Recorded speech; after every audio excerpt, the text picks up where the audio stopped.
আসসালামু আলাইকুম। আমি হুমায়ুন ভাই বলছিলাম। ভাই আপনার নাম জানে কি? আমার নাম মোহাম্মদ মাশরাফি। উনি যে ভাই মাশরাফি ভাইকে দেখতেছেন, আসলে উনি নেসপুরে কাজ করার জন্য আসছে নাকি ভাই? হ্যাঁ ভাই। কাজ করার জন্য আসে যে উনি রাজমিস্ত্রির কাজ করে। তো এই জন্য আপনার উনি সিলোনিয়া বাজারের পাশের দোকানে গেছিল, মানে শেফুল ডাক্তারের দোকানের পাশে। কি কি নিয়ে আসছেন ভাইয়া, দেখি তো একটু।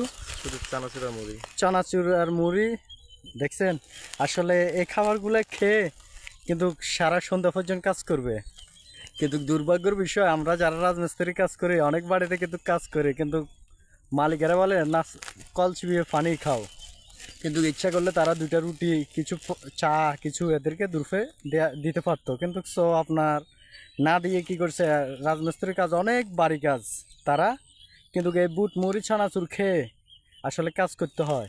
কিন্তু আমরা লক্ষ লক্ষ টাকা খরচ করি বিল্ডিংয়ের জন্য, অথচ একটা ঘর কমপ্লিট করতে যে টাকাটা খরচ হয়, কিন্তু 3-4 মাস যদি মিস্ত্রিদের পিছনে যদি টাকা খরচ করে মাত্র 10 থেকে 20 হাজার টাকা যাবে বা 25 হাজার টাকা যাবে, কিন্তু ইচ্ছা করলে তো আপনাকে তারা অনেক টাকা সেভ করে দিতে পারে। কিন্তু বালু সিমেন্ট এগুলো 500 টাকা কেজি হলেও কিনে নিয়ে আসবে, কিন্তু রাজমিস্ত্রির বেলা আসলে শুধু খালি মূলামূলি করে, ভাই কাজটা আরও একটু কমে নেন, আর একটু কমে নেন, যাকে দিয়ে কাজটা সুন্দর হবে, কিন্তু তার বেলা আসি কম।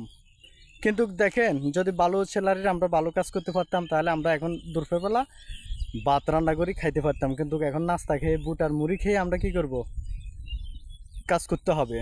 এই জন্য সুতরাং আমি বলতে চাই যে ভাইটি হারানো গিয়েছে নাস্তার জন্য গিয়ে আপনার চলে গেছে খুশিপুর। এখন গিয়ে আমাকে জিজ্ঞেস করলো যে ভাই আমি এটা কোথায় কোথায় জানি বলছিলেন, নিয়াজপুর আমি কাজ দিনাজপুর। করি, যে আমি তো হারিয়ে গেছে। এই জন্য আমি নিজে ফিজিক্যালে তাকে তার গন্তব্যস্থানে আমি পৌঁছিয়ে দিচ্ছি নাকি ভাই? হ্যাঁ ভাই, ভাই ঠিক বলছে। ভাই আমাকে অনেক বড় উপকার করছে। ভাই না থাকলে আমি আরও টেনশনে পড়ে যেতাম। যাকে এখন অনেক খুশি লাগতেছে, ভাইয়া অনেক ভালো মানুষ। এই জন্য দোয়া করবেন আমার জন্য, আমি যেভাবে যেন মানুষের পাশে নিজ থেকে দায়িত্ব নিয়ে যেন কাজ করতে পারি। ইনশাআল্লাহ। আমরা অনেকজন মানুষ অ্যাড্রেস জিজ্ঞেস করলে তাকে ভুলভাল দেখিয়ে দিই, আসলে না, একজন মানুষকে সঠিক যদি জায়গা পৌঁছে দেন, ওইটা একটা আপনার এবাদত। এই জন্য আমরা যে যেখান থেকে পারি ছোট ছোট আপনার এবাদতের কাজ আছে, এই জন্য আমরা মানুষকে সঠিক সন্ধান আমরা দেব। আসসালামু আলাইকুম। আসসালামু আলাইকুম।